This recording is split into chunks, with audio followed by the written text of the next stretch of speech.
আসসালামু আলাইকুম প্রিয় শিক্ষার্থীরা। আজকে মানবিক জ্ঞানের পক্ষ থেকে তোমাদের জন্য নতুন আরো একটি এমসিকিউ সলভ ক্লাস নিয়ে উপস্থিত হয়েছে এবং সেটি হচ্ছে তোমাদের সমাজবিজ্ঞান প্রথম পত্রের ১০ম অধ্যায় বিচ্যুতিমূলক আচরণ এবং অপরাধ। এই অধ্যায়ের আজকে আমরা এমসিকিউ সলভ করব। আহ এখানে তোমাদের জন্য গুরুত্বপূর্ণ এমসিকিউ গুলো একত্রিত করা হয়েছে এবং আমরা তোমাদেরকে আশ্বাস দিচ্ছি যে তোমাদের ফাইনাল পরীক্ষায় এর মধ্যে ইনশাআল্লাহ কমন পাবে। তো আমাদের প্রথম প্রশ্নটি হচ্ছে সোসিওলজি গ্রন্থটি কে রচনা করেছেন? আমরা জানি যে সোসিওলজি গ্রন্থটি রচনা করেছেন রবার্টসন। আমাদের উত্তর হবে এ। ২ নম্বরে আছে বিচ্যুতি হলো, অর্থাৎ বিচ্যুতি কি? আমরা জানি যে বিচ্যুতি হলো সমাজের যে সমস্ত স্বীকৃত সমাজ স্বীকৃত বিষয় আছে সেগুলোকে আহ কি করা, অমান্য করা, লঙ্ঘন করা, সমাজ যা পছন্দ করে না সেই কাজটা করা। যেমন গালি দেওয়া, এটা সমাজ পছন্দ করে না, সমাজের মানুষ এটাকে খারাপ ভাবে দেখে, তাহলে এটা একটি বিচ্যুতি। তাহলে আমরা বলতে পারি সমাজ স্বীকৃত নিয়ম কানুন অমান্য করা হলো বিচ্যুতি। এরপরে ৩ নম্বর প্রশ্ন হচ্ছে বিচ্যুতিমূলক আচরণ কোনটিকে সমর্থন করে? বিচ্যুতি কি মানুষের আদি পাপ? না। বিচ্যুতি অপ্রত্যাশিত আচরণ, হ্যাঁ, এবং এটা একটা অস্বাভাবিকতা, হ্যাঁ। তাহলে আমাদের উত্তর হবে সি, অর্থাৎ অপ্রত্যাশিত আচরণ এবং অস্বাভাবিকতা। এরপরে হচ্ছে আমাদের ৪ নাম্বার প্রশ্ন। আমরা দেখতে পাচ্ছি কোন প্রক্রিয়ায় ব্যক্তি সামাজিক জীবে পরিণত হয়? অর্থাৎ সমাজে চলাফেরার যে নিয়ম কানুন, সমাজের মানুষের সাথে তার যে সম্পর্ক এবং প্রতিষ্ঠানগুলোর সাথে তার যে আচরণ, এগুলো কেমন হবে, এগুলো মানুষ কিভাবে শিখে? সামাজিকীকরণের মাধ্যমে শিখে। আমাদের উত্তর হবে এ। এরপরে আমরা যাচ্ছি ৫ নাম্বার প্রশ্নে। নতুন প্রথা প্রবর্তন এর মূল বিষয় কি? নতুন প্রথা প্রবর্তন বা ইনোভেশনের মূল বিষয় হলো লক্ষ্যকে গ্রহণ করা এবং উপায়কে প্রত্যাখ্যান করা। আমাদের উত্তর হবে এ। এরপর আমরা দেখতে পাচ্ছি রেট্রিটিজমের মূল বিষয় কি? রেট্রিটিজম হচ্ছে সমাজের সাফল্য এবং মূল্যবোধকে উপেক্ষা করা। তো যারা সমাজের সাফল্য এবং মূল্যবোধকে উপেক্ষা করে তারা সমাজের নিয়ম এবং লক্ষ্য দুইটা বিষয়কে উপেক্ষা করে। তাহলে আমাদের উত্তর হবে বি, নিয়ম ও লক্ষ্য দুটি উপেক্ষা করা। এরপর আমরা দেখতে পাচ্ছি আইন বিরোধী কাজ কি? তো আমরা জানি যে আইন বিরোধী কাজ হলো অপরাধ, অর্থাৎ আমরা যদি কোনো আইন লঙ্ঘন করি তাহলে সেটি অপরাধ হবে। যেমন মানুষকে কাউকে হত্যা করা, এটা একটি আইন বিরোধী কাজ, তাহলে এটা একটি অপরাধ। উত্তর ডি। এরপর আমরা দেখতে পাচ্ছি ৮ নাম্বার প্রশ্ন। আইন ভঙ্গমূলক কাজই অপরাধ, এই কথাটি কে বলেছেন? আইন ভঙ্গমূলক কাজই অপরাধ, এই কথাটি বলেছেন শেফার্ড। এটার উত্তর হবে এ। এবং তোমাদেরকে আমি বারবার একটি কথা বলেছি যে তোমাকে যদি এই সংজ্ঞাটি কার বা এটি কত সালে হয়েছে, এই আইনটি কত সালে প্রণীত, এই ধরনের প্রশ্নের উত্তর দিতে হয়, তাহলে অবশ্যই তোমাকে ভালোভাবে মানবিক জ্ঞানের বেসিক ক্লাস এবং মানবিক জ্ঞানের স্লাইড গুলো পড়তে হবে। এরপরে আমরা দেখতে পাচ্ছি ৯ নম্বর, মানুষ অপরাধমূলক আচরণ কিভাবে শিখে? আচ্ছা, আমরা অপরাধ কার কাছ থেকে শিখি? পরিবার থেকে? না। বিভিন্নমুখী মেলামেশা, পারস্পরিক মিথস্ক্রিয়া, পেশা, কোন জায়গা থেকে আমরা শিখি? মূলত এই পারস্পরিক মিথস্ক্রিয়ার মাধ্যমেই মানুষ মূলত অপরাধ শিখে। তুমি তুমি যদি এমন কোনো মানুষের সাথে চলো, তোমার সঙ্গ যদি হয় খারাপ, যারা ধরো উম, ধূমপান, গাঁজা সেবন, মদ্যপান, এই সমস্ত কাজ যারা করে, তোমার এই সমস্ত বন্ধুদের সাথে থাকলে এটা খুব স্বাভাবিক যে তুমিও একসময় এই ধরনের কাজে জড়িয়ে পড়বে। তারপর হয়তো তোমার সেই নেশার টাকা জোগাড় করার জন্য চিন্তায় রাহাজানি, খুন খারাপি এসব করতে হবে।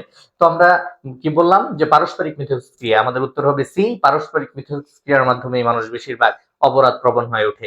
এরপর আমরা দেখতে পাচ্ছি ১০ নম্বর প্রশ্ন, যে নৈশ প্রহরী ঘুমিয়ে পড়ার কারণে ব্যাংক চুরি হয়, এটি নৈশ প্রহরীর কি হয়েছে? বিচ্যুতি, অপরাধ, পাপ, নিন্দনীয় কাজ?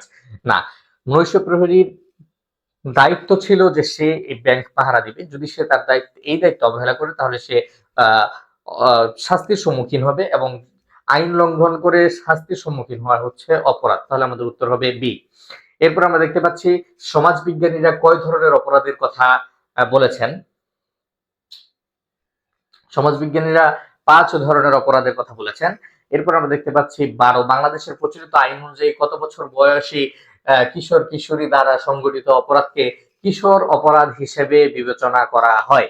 অর্থাৎ কিশোর অপরাধ বলে আমরা যে একটি টার্মের সাথে পরিচিত, এই কিশোর অপরাধ আসলে আসলে কারা এর অন্তর্ভুক্ত হবে? কত বছর বয়স থেকে কত বছর বয়সী শিশুরা কিশোর অপরাধের আহ কিশোর অপরাধীর অন্তর্ভুক্ত হবে? তাহলে তারা হচ্ছে ৭ থেকে ১৬, অর্থাৎ ৭ বছর বয়স থেকে ১৬ বছর বয়স পর্যন্ত যে সমস্ত শিশুরা অপরাধমূলক কাজে জড়িত হবে তারা হবে কিশোর অপরাধী। আমাদের উত্তর হবে সি।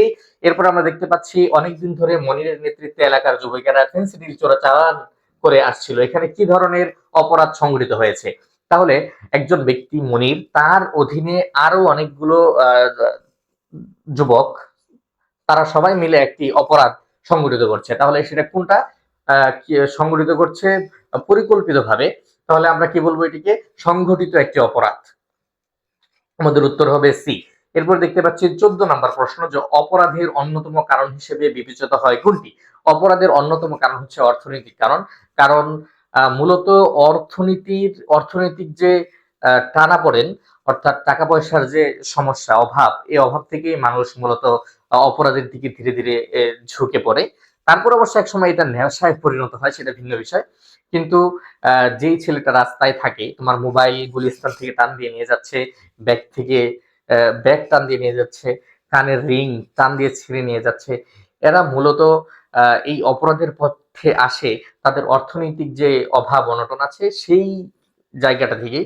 তারপর একসময় এটা অবশ্য অভ্যাস, বদঅভ্যাস এবং নেশায় পরিণত হয়। তারপর এটা আর কখনোই তারা ছাড়তে পারে না। এরপর আমরা দেখতে পাচ্ছি কোন ব্যবস্থাটি সর্বোত্তম? সর্বোত্তম ব্যবস্থা কোনটি? প্রতিরোধের চেয়ে প্রতিশোধ?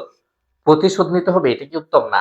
প্রতিশোধের চেয়ে প্রতিরোধ? না, এটা বাদ। প্রতিরোধের চেয়ে প্রতিকার? না। প্রতিকারের চেয়ে প্রতিরোধ। অর্থাৎ কোন একটা বিষয়ে প্রতিকার করব, সারিয়ে তুলব, তার চেয়ে বরং ভালো ঘটনা হচ্ছে যে আমি এই কাজটা সংগঠিতই হতে দিব না। কেউ আমার বাসায় চুরি করলে তাকে আমি অনেক মারবো, হ্যাঁ, মেরে থানায় দিয়ে আসবো। এর থেকে ভালো হচ্ছে আমার বাসায় যেন চুরি না হয় সেই ব্যবস্থা করা। অর্থাৎ প্রতিকারের চেয়ে প্রতিরোধ উত্তম। আমাদের উত্তর হবে ডি। এরপরে দেখতে পাচ্ছি 16 নম্বর প্রশ্ন, রিফাত তার মাকে গালি দিল, এটি কি? রিফাত তার মাকে গালিগালাজ করেছে, এটি একটি অভদ্রতা, অসভ্যতা আর কি, অনৈতিক আচরণ। এজন্য সে কোনো আইন লঙ্ঘন বা আইন অনুযায়ী সে কোনো শাস্তির সম্মুখীন হবে না, এজন্য এটি একটি বিচ্যুতিমূলক আচরণ। এরপরে আমরা বলবো যেভাবে অপরাধ প্রতিকার করা যায়। অপরাধ কিভাবে প্রতিকার করা যায়? অর্থনৈতিক উন্নয়নের মাধ্যমে, জনসংখ্যা বৃদ্ধি নিয়ন্ত্রণের মাধ্যমে এবং নৈতিক শিক্ষা প্রবর্তনের মাধ্যমে। আমাদের উত্তর হবে ডি, সবগুলোই। এই সবগুলোর মাধ্যমে আমরা অপরাধ নিয়ন্ত্রণ করতে পারি। এরপরে হচ্ছে আমাদের 18 নম্বর প্রশ্ন, আমাদের পরিবার প্রথার উপর আঘাত হেনেছে কোনটি? আমাদের পরিবার প্রথার উপর আঘাত হেনেছে শিল্পায়ন। অর্থাৎ শিল্পায়নের ফলে আমাদের পরিবারের যে পারিবারিক যে প্রথা ছিল, এক সময়ের যৌথ পরিবার ব্যবস্থা ইত্যাদি, এগুলো সব ভেঙে গেছে আমাদের শিল্পায়নের কারণে। এরপরে আমরা আহ যাই হোক, এই 18টি প্রশ্ন তোমাদের জন্য আমরা একত্রিত করেছিলাম এবং এর মাধ্যমে আমাদের আজকের 10ম অধ্যায়ের ক্লাসটি শেষ হলো। আহ তো আজকে এই পর্যন্তই। শেষ পর্যন্ত আমাদের সাথে থাকার জন্য তোমাদেরকে অনেক ধন্যবাদ। আসসালামু আলাইকুম ওয়া রাহমাতুল্লাহি ওয়া বারাকাতুহু।